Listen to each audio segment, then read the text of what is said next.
Podcast with Blair and Brandon. Well, hello, everyone. Hey, is that you? What? Oh, now we got two. I was going to say, damn, Blair Cooper's our only viewer on tonight. No, It counts. busy. Yeah. No, I get it. Well, welcome back, everybody. We'll give it a couple seconds for everybody to join, but Blair and I are back again. Episode 13, if you can believe it. 13 weeks. Actually, 14 weeks have passed because we had an off week. Cruising right along, but name this one Shaft Strokin on the Throwin Sliders podcast tonight, and hopefully people got a bang out of that. Blair's gonna explain a little shockage in the Slang Explained segment tonight, so we're excited for that. We were supposed to a couple weeks ago, but Blair forgot it at work. You better hope I have a shock in here, otherwise that title might become too real. Yeah, something we might have to change something up. But yeah, thank you guys for tuning in tonight and watching after the show, if that's when you watch it, or listening after the show. We appreciate that. Introductions: I'm Brandon Hall, creator of Scrubbin' Tires Media and co-host of the Throwin Sliders podcast, and for now, retired outlaw cart driver of the 3BH. And I will pass to Blair. On my left, your right.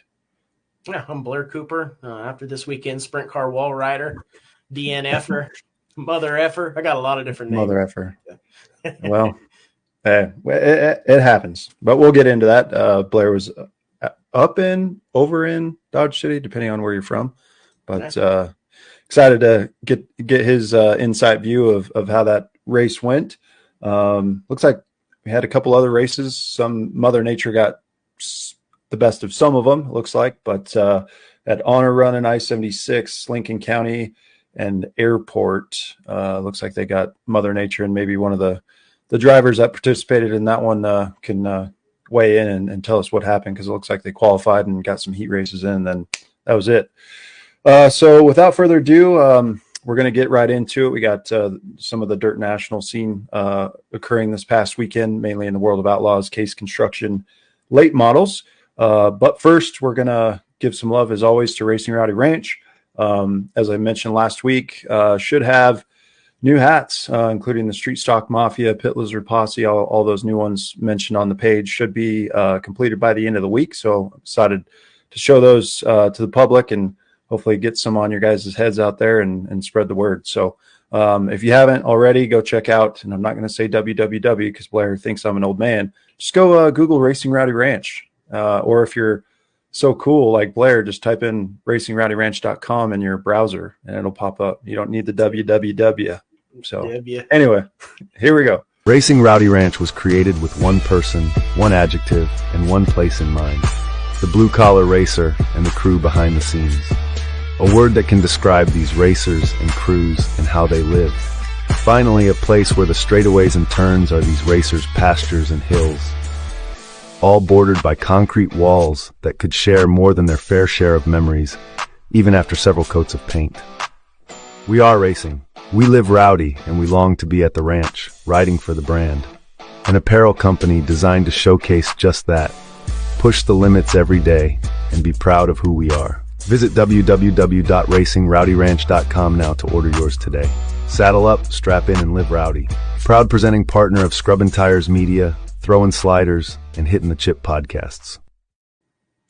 There we go. That's nice. That is nice. That sultry voice. I know. Got to pay that guy more. Except he says www. I'm going to have to tell him we got to cut that shit. We got to do a retake. All right. So right into the Dirt Natty recap. The High Limit Racing Series was off I think for the last week and a half. Their next one, what is the 13th? Saturday. They're up in Ohio at Portsmouth Raceway, 25K to win. It says 85K total in purses, so imagine they're paying out the top 10 at least, or the top 5 and some serious money. And then they're off to Eldora for the duels, the 17th and 18th of the month. 12K to win the first night, 12K to win the second night with a $100,000 jackpot. It was cool to read up on how they're doing that. Sounds like, I believe, if I'm not mistaken, the heat race winners, obviously a dash winner, all get kind of put into that jackpot. I'll have to once we get closer to that date, we'll have to definitely tune in on that. But $100,000 jackpot is no joke. So those guys have a little bit of a break. As I mentioned, the NOS Energy Drink Sprint Cars for the World of Outlaws were off. Their next race is Wednesday night. It's the Jim J.B. Boyd Memorial at Beaver Dam Raceway in Wisconsin, if there's any Wisconsin or Northerners watching. $20K to win that one. Then they go to Wilmot Raceway in Wisconsin, $12K to win. Then they go to Attica in Ohio, and that's $15K to win on the 13th. So, as Blair and I were talking about in the pre-show, the Case Construction late models for the World of Outlaws, they had was supposed to be a 3-night show up in Minnesota at Deer Creek, which is a badass track if you've ever seen it. It was supposed to be Thursday, Friday, Saturday show, the World of Outlaws Gopher 50 Napa Auto Parts. Got rained out on the 4th of July, but so they moved it to Friday. They had 2 features, and then Saturday was the big show. So your first show on Friday, the 19R of Ryan Gustin, you're going to hear his name a lot throughout the next 3 recaps. And the 19R took your Simpson QuickTime. He also took Heat 1 winner. Heat 2 winner was the 28 of Dennis Erb Jr. Heat 3 was the 18 of Shannon Babb, and Heat 4 winner was the 2 of Tyler Stevens. And then in your A feature, if you guys get the opportunity to go check out the recap there from Dirt Vision, it was 30 laps. And kind of split, not really. For lap leaders, Gustin led 20, Hoffman 9, and Pierce 1, just the wrong one, obviously. And your finishing order was Ryan Gustin. He started 3rd, up 2 spots to win it. Nick Hoffman started 6th, finished 2nd, and Bobby Pierce in the 32 started 5th and finished 3rd. Your Fox Factory hard charger was the 1 of Tyler Erb. Up 12 spots, he started 20th, so pretty impressive there. But the biggest deal of the whole night was the back and forth between the 2 leaders, and Ryan Gustin won by 9/100ths of a second, which you can look at that as NASCAR. I mean, 9/100ths of a second is still close, no matter what racing division you're in. But dirt, you don't really see that too often, that close of a finish. It's either a whole straightaway or a couple car lengths, but 9/100ths of a second is pretty incredible. So like I said, if you got a minute, go check out Dirt Vision and their recap from the first night or the first feature event of the Gopher 50. And these were both 7,000 to win on Friday night. And then your second one, no surprise, the Simpson QuickTime winner was the 9R of Ryan Gustin. He was hooked up again for the second one, no surprise. Heat 1 winner, Ryan Gustin again. Heat 2 winner, a new name kind of came into it with a 5B of Brandon Shepard. And the Heat 3 winner was the 16 of Tyler Bruning. And the Heat 4 winner was the 40B of Kyle Bronson. This one kind of wasn't as exciting as the feature before. Brandon Shepard in the 5B led every single lap. Obviously finished first, followed by the 32 of Bobby Pierce, who started 5th. And rounding out your podium was the 19R of Ryan Gustin. So won the first, won the first one, took 3rd, and the second one. And your Fox Factory hard charger of that feature was the number 9 of Nick Hoffman, up 7 spots, and he started 13th. So now into the big show on Saturday. It was 50,000 to win. It was reading the recap. It was a little different. I'm not sure how they did this. They didn't qualify, and they didn't have heat races. They just had 2 dashes. I don't know if how that came about. Didn't say in there, but regardless, Dash 1 winner again was the 19R of Ryan Gustin. He again super fast up there, obviously. Dash 2 winner has labeled as the 29, but I think it might have been a local guy because there's several 29s in the point standing. So I couldn't find which 29 it was, but he or she was your Dash winner, Dash 2 winner. Into the feature, 75 laps for these guys on this track. And it was won by Bobby Pierce, followed by the B5 of Brandon Shepard and the number 1 of Tyler Erb. And lap leaders, Brandon Shepard led 60 of them, and Bobby Pierce, your winner, led 15 of those. And the Fox Factory hard charger was the 1 of Tyler Erb, up 7, and he started 10th, so he finished 3rd there. Pretty impressive. 75 laps, too. I thought that was a pretty long race for any dirt series. But their next one is, I believe, Thursday, the 11th. It's the Billy Wynn Classic at Bedford in Pennsylvania, and that one's $15K to win. So a lot of, if you're a late model fan, you had a great weekend. If you subscribe to Dirt Vision, you had a great weekend watching those guys battle it out there at Gopher. But yeah, looking forward to High Limit getting back on track. The end of this weekend. What was it? Go back up here in the notes. Yeah, 13th, 17th, and 18th. Can't wait for those guys to get back on track. So with that, we are going to get into the Dirt in CO weekend recap. As I said, we had two tracks local, and then when Blair's going to get into the regional, if you will, recap in Dodge City. So Blair, I don't know if you want to lead us off and with Lincoln County, and we'll go from there. Yeah. This track, I continuously hear good things about it. They said the crowds are sellouts, and obviously Lincoln County, Nebraska, we're going to be going there later this year. I know ASCS National Tour Sprint Cars were there in Dodge City. So I wish I would have had a race before that there. Never been to the place, but keep hearing good things, and it looks like they had decent car counts. That's the only thing they're struggling with on a few of these, but overall pretty good. And it sounds like the fans are having a good time. They keep filling it up. So we had modifieds to start off the night. Your A feature winner there was David Peterson out of Brady, Nebraska. And then let's see, we'll try to go through everything here. There's a bunch of them, so we'll try to give everybody a little shine and also keep it rolling. But the hobby stocks, A feature, Tyler Thompson, he's out of Juanita or Waniata. It's spelled like Waniata. Waniata? What's the Nebraska? Waniata. Huh. Yeah, must be a little town or something. I don't know Nebraska all that well. We used to race asphalt. There's a ton of little towns in Nebraska. Yeah. My wife actually had lived there, and she said she really liked it. But I've only been there to a couple asphalt tracks, and hopefully some dirt here in the future. But then we had stock cars. Your A feature winner there was Robert Leonard out of Gibbon, Nebraska. So it looks like the Nebraska guys are turning out. We do see them scattered with Colorado and some of the other surrounding states. But let's see. And there was like 7 of those, so that's a little bit down this time around. And then you had Sport Compacts. Brock Leibart. Sorry if I'm butchering that one. Liebhart, probably. Yeah. Brock Liebhart, yeah, out of Imperial, Nebraska. He won in your Sport Compacts. And then the Dirt Late Model feature, they drew, it looks like 9 cars. They had a couple DNFs and 1 did not start. So you had 8 for your feature there. That's not terrible. It seems like that series is growing a little bit. We'd like to see more late models, especially out that way. If that series grows, that's only going to help. But Josh Leonard out of Gibbon, Nebraska, he won that one. Sport Mods, always decent car count, but there was 10 of them there. Mostly all Nebraska guys, 1 Colorado, 1 Wyoming, and Tyler Newrud. Dang, I'm going to butcher all these names tonight. A lot of it happens, man. Heard, yeah. I always talk shit when you did it, but hey, just kidding. Not so funny now, huh? No. But he's out of Dorchester, Nebraska. So got the hard one. Yeah. Dorchester, huh? Dorchester. So we're going to refer to that Dorchester. as Dorchester. Or it could be Deutchester. Dorchester, yeah. I don't know. German. But it's going to be referred to as Dorchester from now on. Then in your Warrior class, you had JD Renfro. He's out of Cheyenne, Wyoming. We've been seeing that at the name in the top of the charts quite a bit lately. So That's it for Lincoln. Like I said, it looks like decent car counts, filling that place up.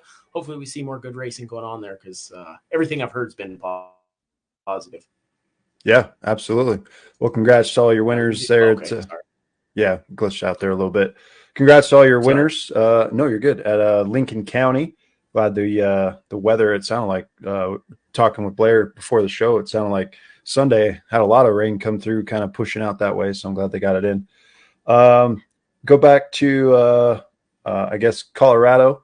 There in Pueblo at Honor, they had the High Desert Duel. Had quite a few classes, so we'll get right into it, starting with the hobby stock feature. It's cool when they post the pictures. You get to see the drivers and their cars.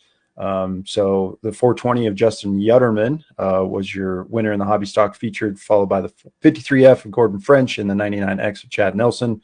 In your stock car feature, the 38 of Quentin Yutterman took home gold, followed by the 96S X of Herman Garcia and the 05 of Randy Ecker Weird not seeing Randy Ecker's name at the top of that board. Mm-hmm. In the Dwarf Car feature, someone that we've called every single week as the winner this year is the 3 of Tip Holcomb.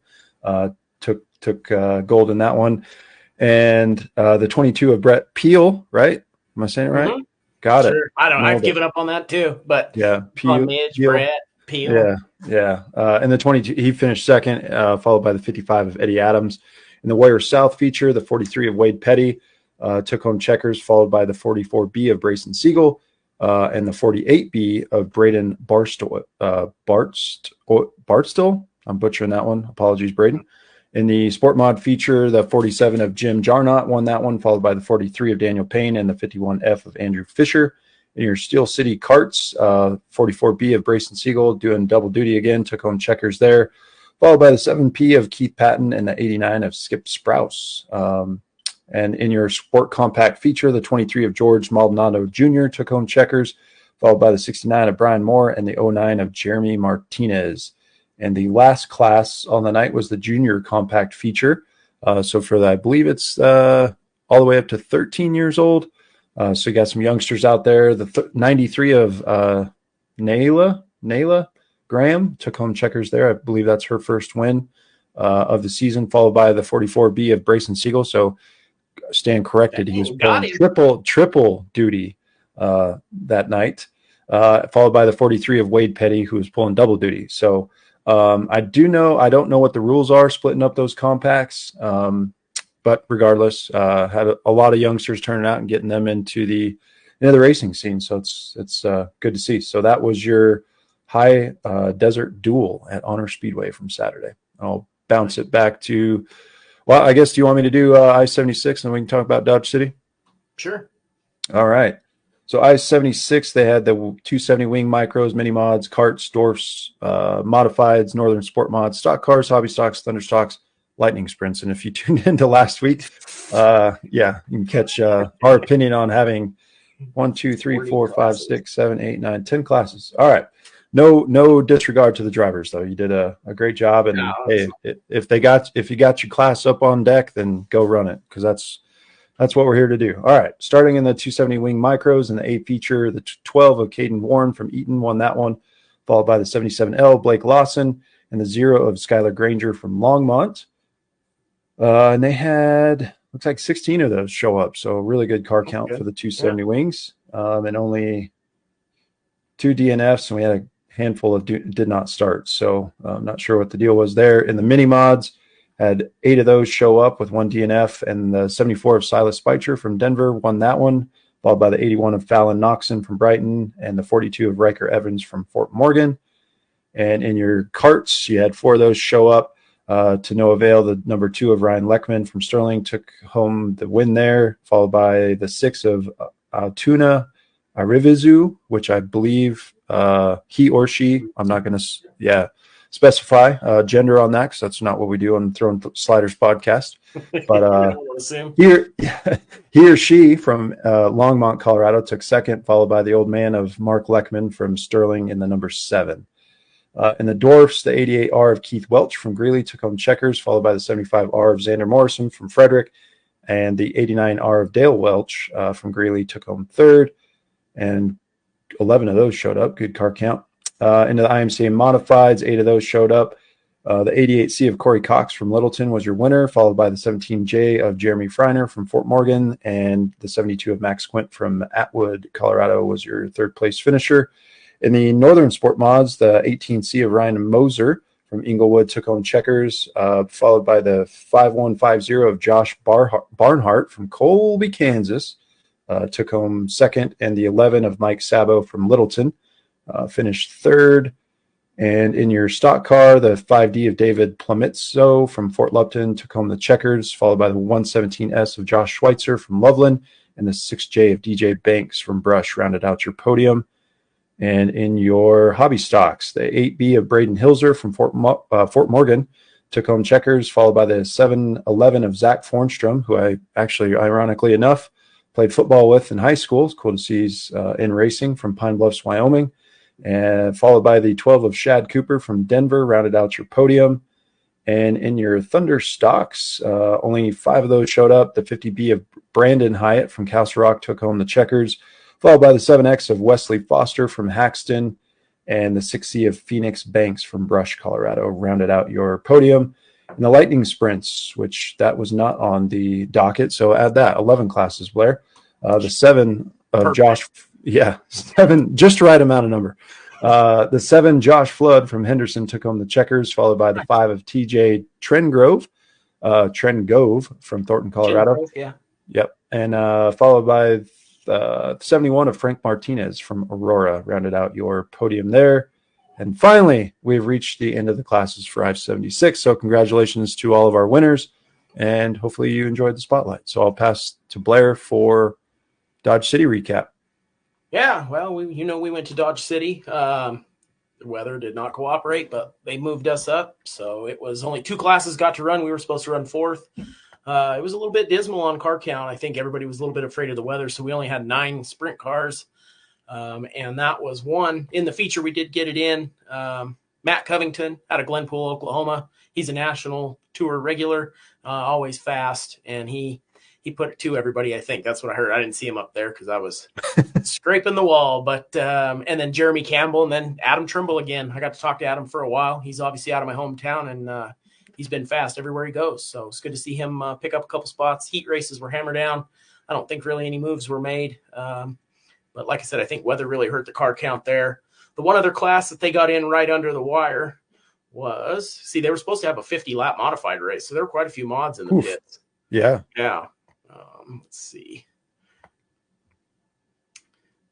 Sorry here, I just pushed it up to heats, but it was the A feature for the modifieds they had. And that was, this is again kind of what you were talking about last week. I can't tell the difference in a lot of these, but it was Brett Berry. He won that. He's out of Hayes, Kansas, followed by Jake Nightingale, and then Casey Joe Gimmel out of Goddard, Kansas. That was your top 3 there. So that wasn't a big feature. They didn't have like 7 of those, but like I said, they knew weather was coming in. And it got ugly really quick. We went from sweating and sticky to all of a sudden my brother and I were standing at the back of the trailer and the breeze came in and we're like, that's actually cold.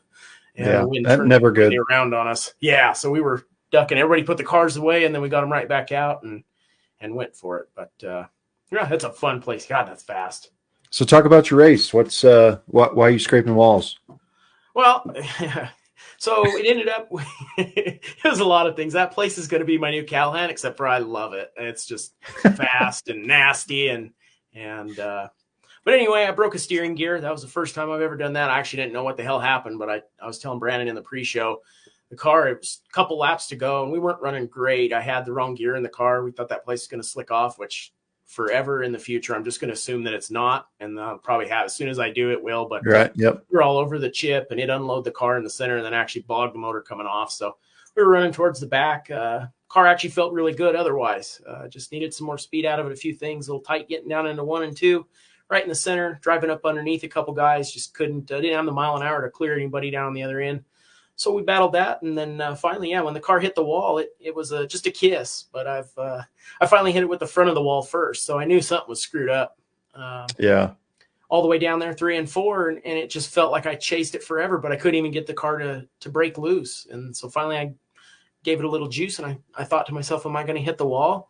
And if you have time to think that, you know it's shitty. Yeah, it's like, am I really going to hit the wall? And it took me all the way to the flag stand and finally off the rear tires, but tore up a wheel cover and really no damage other than that. I don't think we haven't pulled the bird cages, but I really didn't feel it. I hit it twice and I even tried to go another lap and then I went into 3 again. I was like, it's really going to just light this thing up or I'm going to start flipping and I don't want to tear it up. So we ended up pulling off with a couple to go, but it was, like I said, I love that place. Yeah. So fast. Was it a good crowd? For the rain, for as terrible as the weather was and the lightning and you sit way up there in the sky at Dodge City. They stayed. I mean, it wasn't by any means, it was nothing like sold out. Sell out. Yeah. It was a lot more than I expected to stay. So if you were a fan there and you stuck it out, we appreciate you because nobody wants to turn it loose for nobody up there. And also they paid us, so they paid us full money, full purse that they said he got like $400 to start. And I don't know what Covington got paid to win, but I'm sure they kept their end of it. So a place like that, they treated us really well And it's a lot of fun. So we'll definitely go back there. And I think we're going to, like I told you, I think we're going to have it figured out to at least be fast. You know, who knows if you set the world on fire, but if you're fast, you got a shot. And if you're not, it sucks. Yeah. Especially on a hammer down track. It was a dyno session for most of that. I know like I told you, I flat footed for probably 5-6 laps. That's crazy. Just on the chip, that sucked. So it probably knocked down 5 or 6 miles an hour that I could have used. Right. Yeah. Well, like you said in the pre-show, pad that notebook, and next time you go there, just bank on that it's not going to slick off, and you should win the damn thing, right?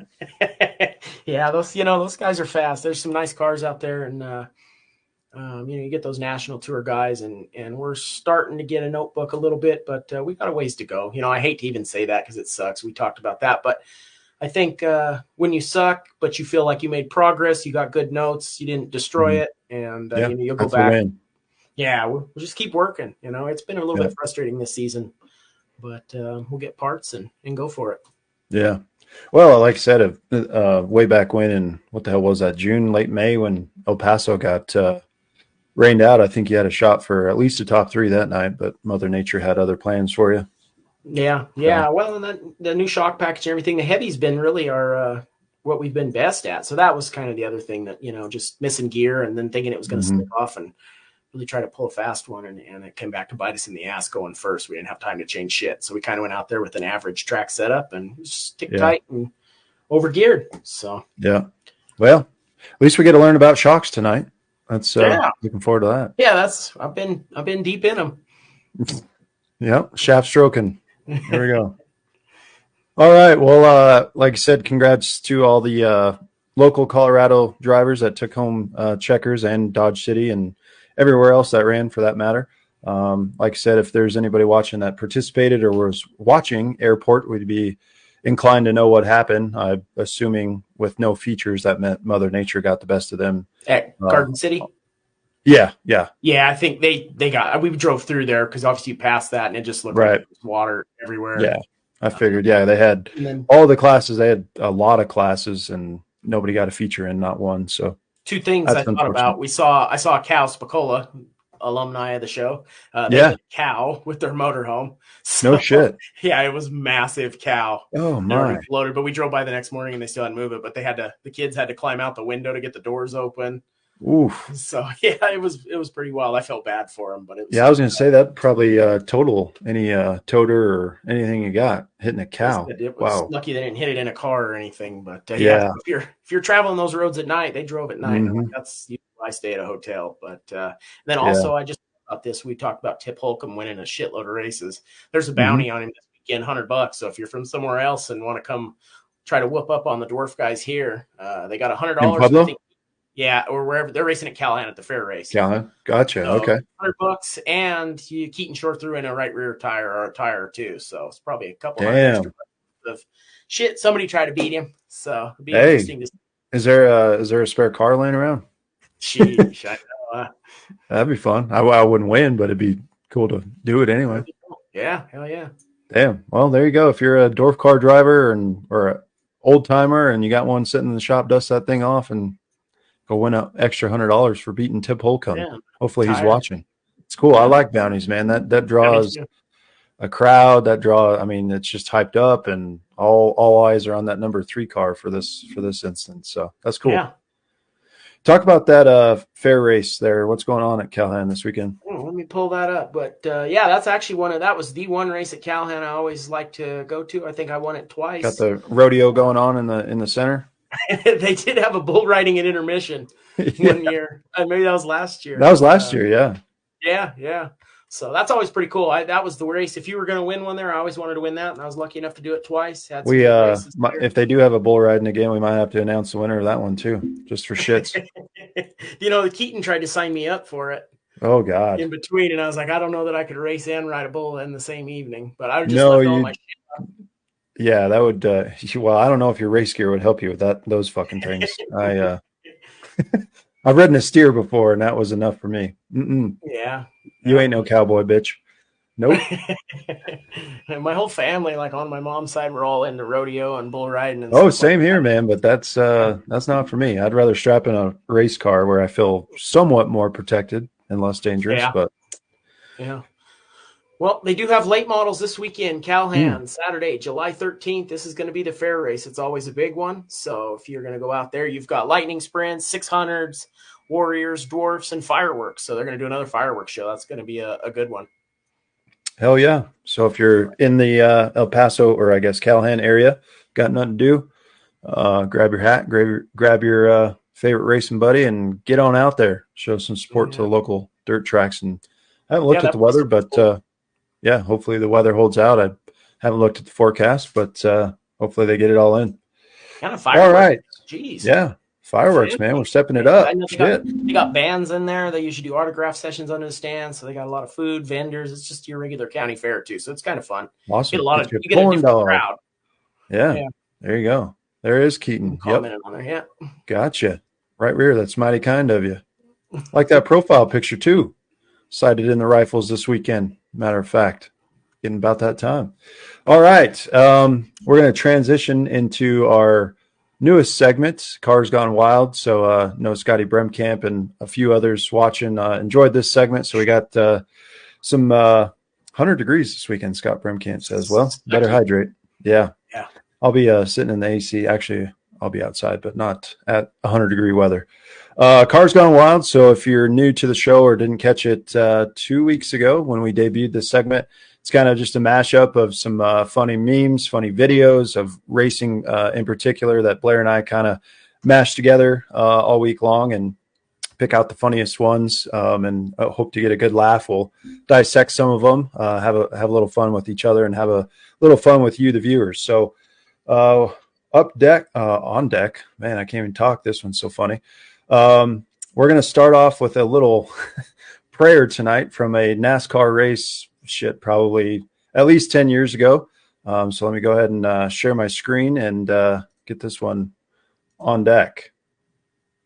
If I can figure out how to work technology. Here we go. All right, here we go.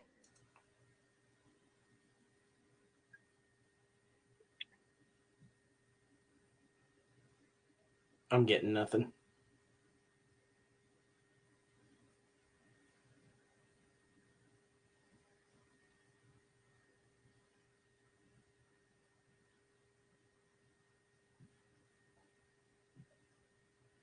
Oh, can you not hear it? Oh, why didn't you tell me?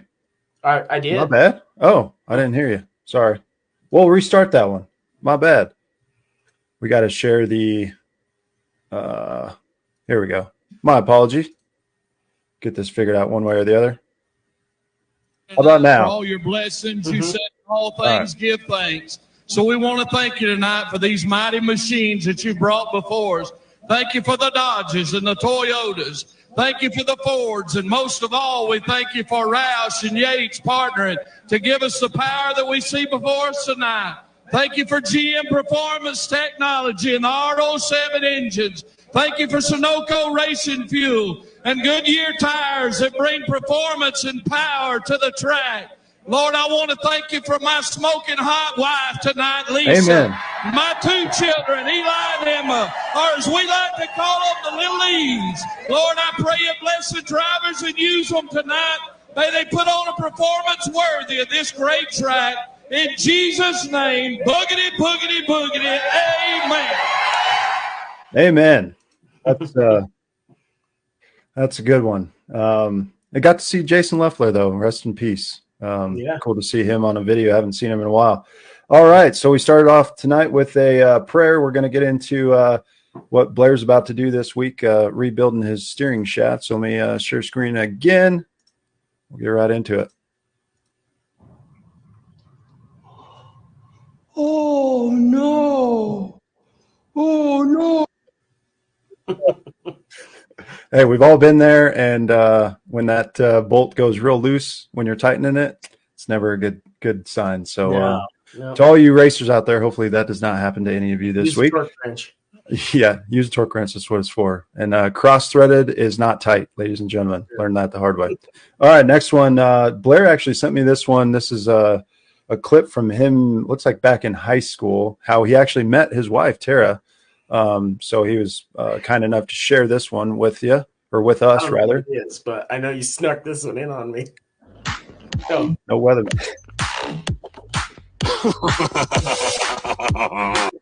There we go. And that's how Blair met Tara back in high school. All right. We got 2 more for you tonight. This next one came from NASCOM, which Blair and Tara, thank you for leading me onto this site. Holy I was calling them out during the NASCAR race. I told my wife, that's going to be on NASCAR or NASCOM. That's gonna be. So anyway, this was if you watch the NASCAR race at Chicago Street Race, a lot of rain and a lot of puns that came with it. So here's this one, starting off with Christopher Bell.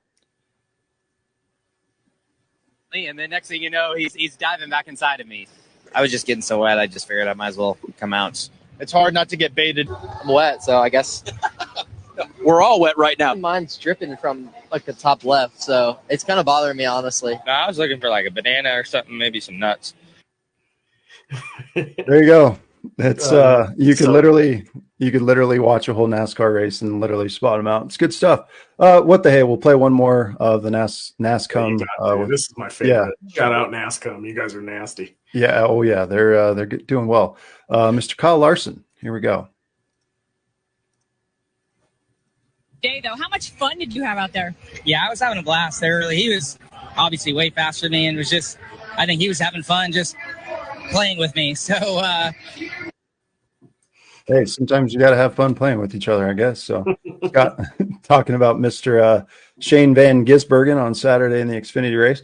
All right, last one for you tonight. Blair sent this one a while ago. It's no racing action. This is when Brad Sweet was still in the World of Outlaws. I don't know who that car is that dumped him, but good stuff. If you want to hear the banter, if you're a fan and wonders, if you're wondering what happens under a yellow flag condition while, Scotty Bremkamp and those guys are getting to the car, this is exactly what happens. So last one of the night for Cars Gone Wild here.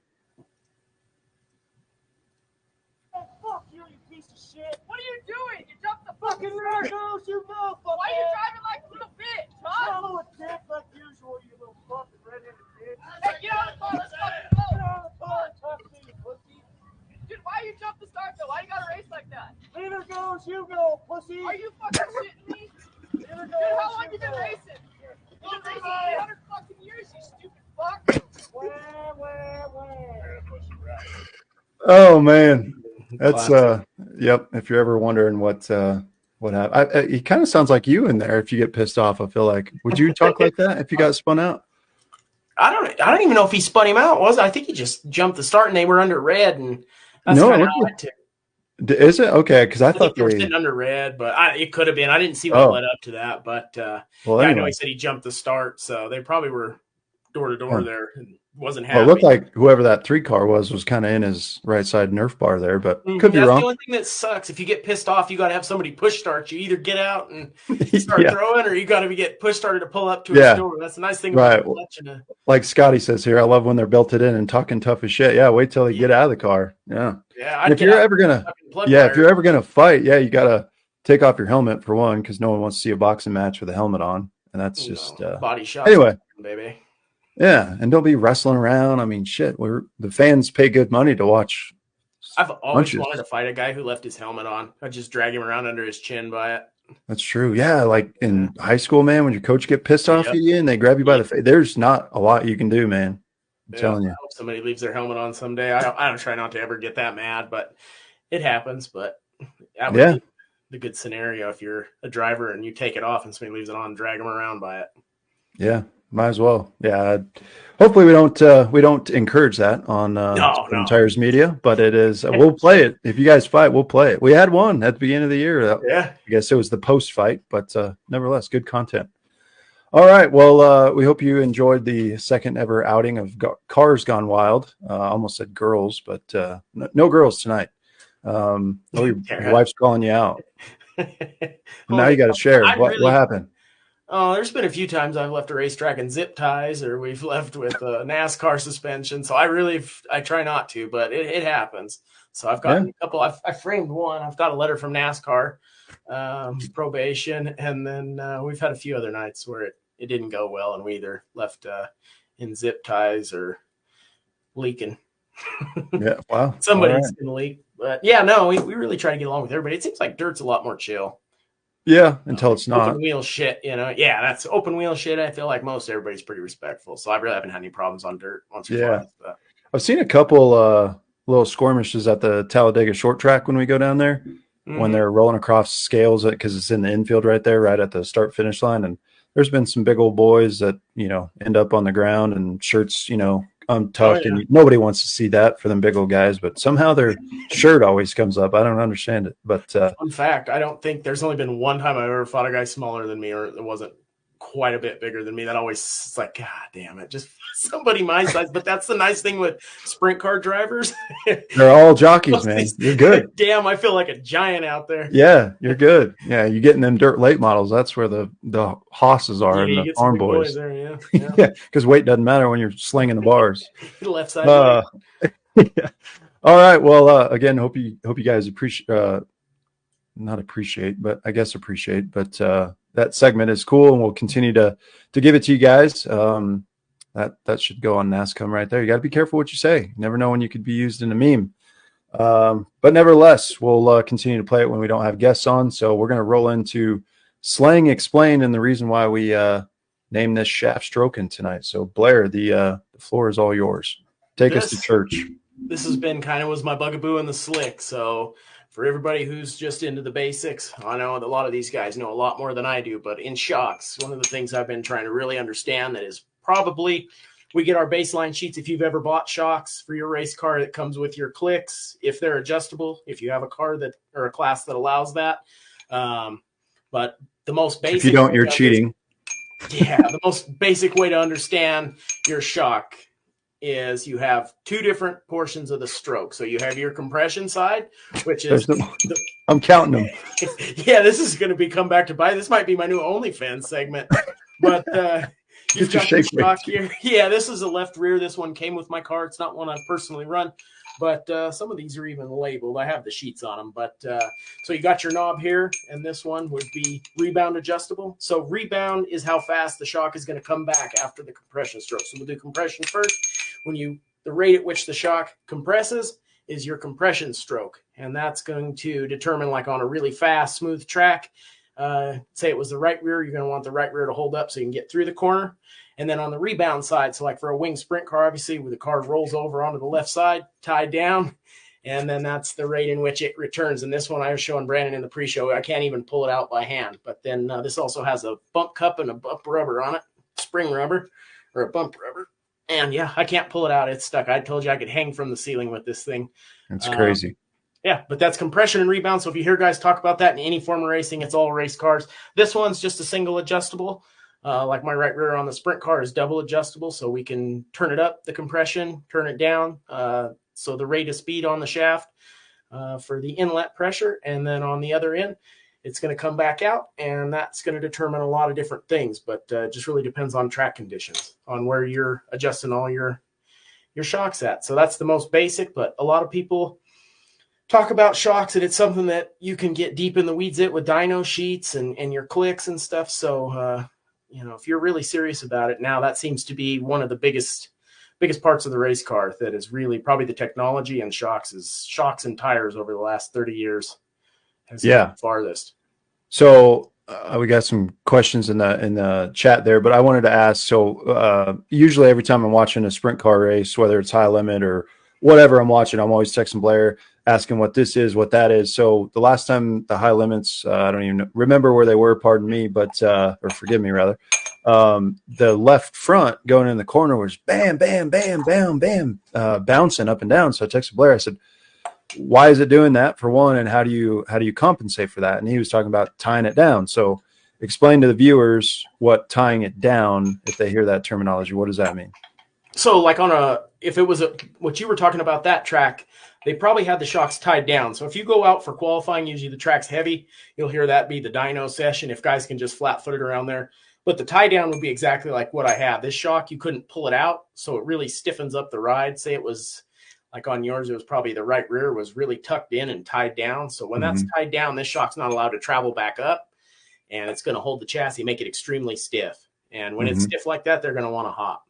Yep. Yeah, and it was like it looked like, a cowboy on a damn bucking bronco. Just couple of seconds, just bam, smacking, and they were getting up in the air too. I mean, that left front, and so just wanted to get into that because I was like, yeah, how do you compensate for that? But they come to find out they wanted to do that in qualifying or on the. Well, you don't want it to buck. You want that happy medium. So, like, when the dirt's super heavy, you want that car to be locked down, low to the ground, holding the wing over. But there's a fine line. If you get it too much and say the track develops some ruts or bumps, that's going to start to eat you up. And then, anytime that nose gets up in the air, if you have to back out of it, then it's going to unload the chassis. And if it's still tied down, not as big a deal, but you're going to kill your time. Right. Well, and that's what I noticed. Some of the, the slower guys of that qualifying flight, they were really bouncing and bucking, and the fast guys like Larson and Tyler Courtney and them, it was maybe a little bit, but not nothing like that. Well, and they obviously had a quicker time. Right. Well, and a lot of that too, we've talked, I think one of the big things, and I don't know, obviously I haven't been following sprint car racing forever, but tucking in that right rear tire too is going to load up that shock faster on the compression stroke. And when you do that, you're shortening up that side of the car, so you're really transferring weight quickly. So if you have the car tied down and that right rear tucked in, that thing is really volatile. You can actually hear it in the car, like not the sprint car so much, but a mini sprint 600, you can hear the right rear tire rolling under, and it sucks the tire under onto the sidewall and then spits it out. And then that's, you're too tight, because usually that left front's bobbing, and if you're bobbing a left front on a wing car on a fast racetrack, you're way too tight. Right. Yeah. No, that's interesting. There. Right. Well, we got some comments. I guess your wife says you cannot pull it out by hand. So I'm not sure your tactic or how you. Yeah. Here we go. Epic fail there, Terry. You just complimented him. Anyway. This thing is pretty stiff. This came from Skagit Speedway, which is a hammer down fast third mile.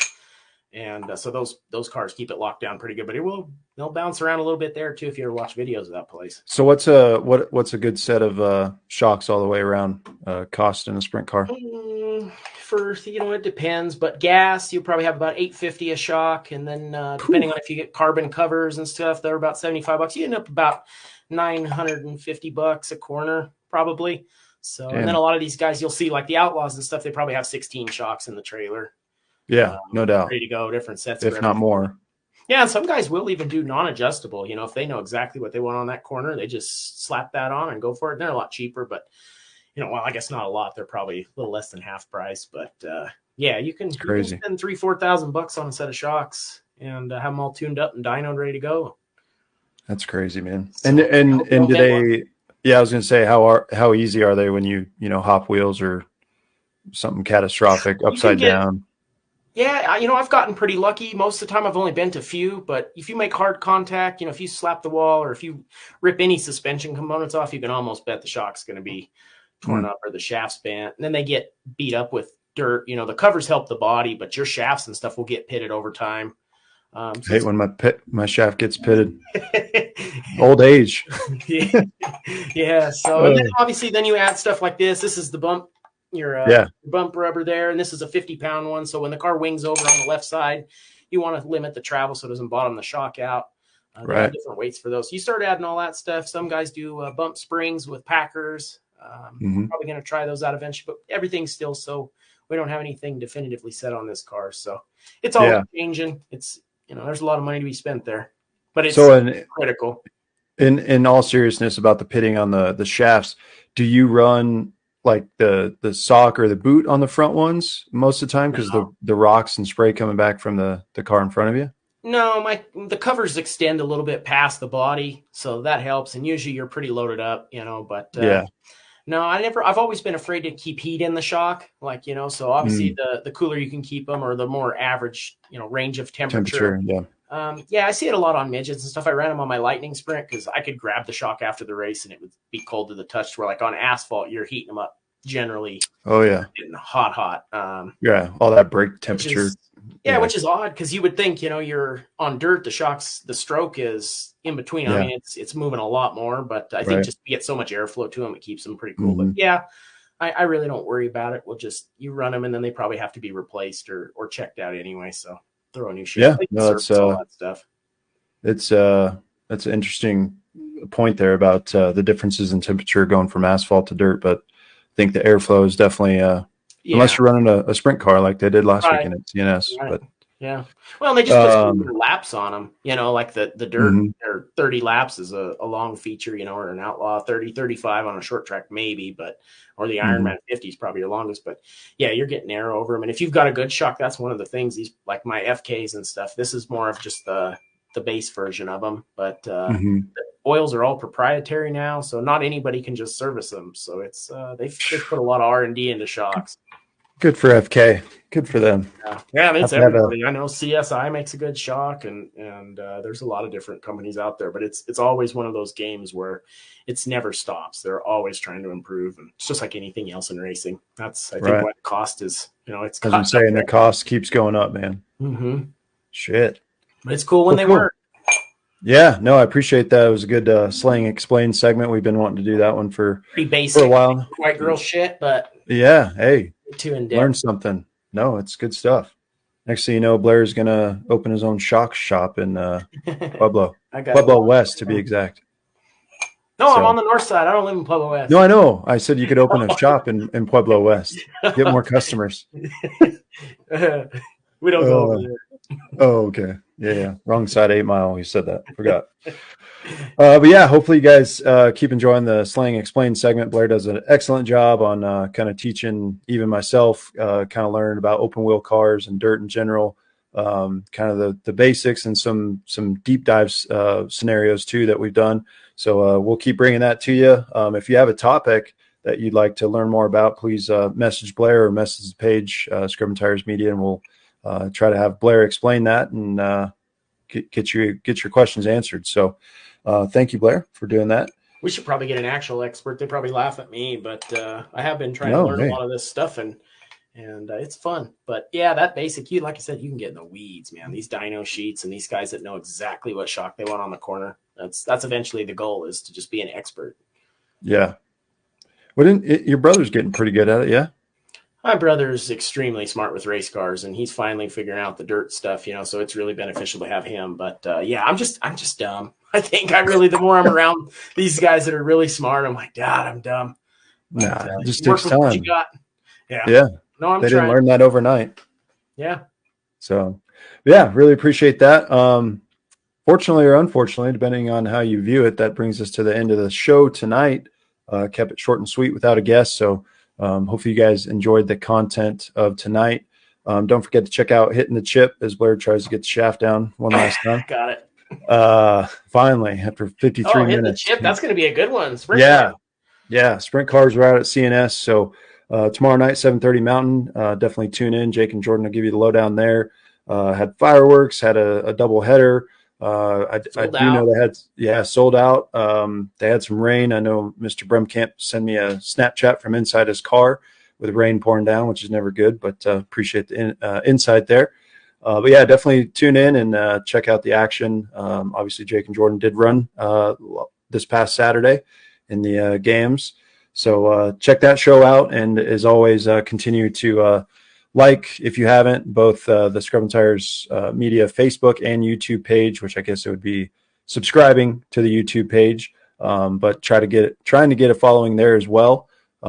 Get you on both platforms, and we can see. Let me click the button here. So we got 2 viewers on our YouTube page currently. So hats off to you all. Appreciate that. But continue to engage with us on both podcasts and tell your friends about it. If you're not in the Colorado or surrounding area, tell your friends, tell your local racetrack and local drivers. We appreciate all the support we can get. And Blair and I will be back again next Monday, hopefully, 7:30 Mountain. So appreciate it, everybody. And I'll pass to Blair for his signing off moment. Yeah. Oh, and I just got to give a shout out. Are you a Chevy or a Ford guy, Brandon? Chevy. I've been driving that Chevy. My sponsor is Spradley Chevrolet. They've been giving me that. I've had the same truck. It hasn't sold yet. So if anybody's looking for a 3500, I've been towing with one, and it is bad. Oh, that's not yours? No, shit. No, that's my sponsor. They give me a truck to tow with. Damn. And yeah, 2024. Let me get in on that. Yeah, it's awesome. They've been supporting me for a long time. So really big shout out to them and the Spradley family. Yeah, it's a nice truck, man. And yeah, I towed with a High Country. They obviously have the Chevy dealership, and I've driven whatever they give me. But man, I've been a fan of these Chevys. So Oh yeah. Awesome. Now that I'm about to be a father in 4 weeks, I wish I didn't have a 6-inch lift on mine, but just replace the back shock. So it'll have to go. Maybe in the bed. Yeah. So it causes some problems when you're towing a race car trailer and you got that much clearance between the back tires and the fender well. But yeah, Chevrolet or die, man. That's the way to go. Nice. So, I've always been a Ford guy, but I love those now. That's what's wrong hard with for me you. to choose. Shit. Thank God. Thank you, Spradley Chevrolet of Pueblo, for changing this man's life. Man. Anyway, back to your closeout. Good shout out, though. I appreciate that. Yeah, no, that's it. I appreciate everybody watching. Check out Hitting the Chip tomorrow. I know I'll be watching. I obviously love sprint cars, and that's going to be a good one. But otherwise, thanks to everybody who supports this. We're still, obviously, we work on trying to figure out what everybody wants to see in segments. So come see us at the races and buy some hats, some Racing Rowdy Ranch. You don't need the WWW, but go get some swag. You don't need it. Yeah, there you go. In with us. So. Yeah, you could be like the podcast guys wearing some sweet gear. And like I said, at the end of this week, take a look at the social media for Racing Rowdy Ranch, both on Instagram, Facebook. Hopefully be dropping some new merch. And I know the Asphalt guys, the Street Stock Mafia collaboration with the Hiltons, that one's going to take off. So only a limited supply of those. So get them while they're hot because they ain't going to last but probably a couple hours. And I'm not even kidding. And then Blair's favorite, the Pit Lizard Posse, is coming out this week, hopefully as well. So if you want to be a part of that posse, go ahead and get you one ordered. So without further ado, appreciate you guys. Have a great rest of your week. And if you're participating in any racing this week, good luck to you. Keep it rubber side down, and we'll catch you on Monday. Till next time, keep throwing those sliders. This has been another episode under Scrubbin' Tires Media. Creator and producer of Scrubbin' Tires Media is Brandon Hall. The Hittin' the Chip podcast is hosted by Jacob and Jordan Smith. The Throwin' Sliders podcast is hosted by Blair Cooper and Brandon Hall. Video and audio creator is Bryce Holcomb. Intro and outro music is owned and produced by Young Troubadour on YouTube. All episodes were created using StreamYard. Thanks for watching, listening, and supporting Scrubbin' Tires Media. Please like, share, and subscribe. Until next time, keep scrubbing those tires.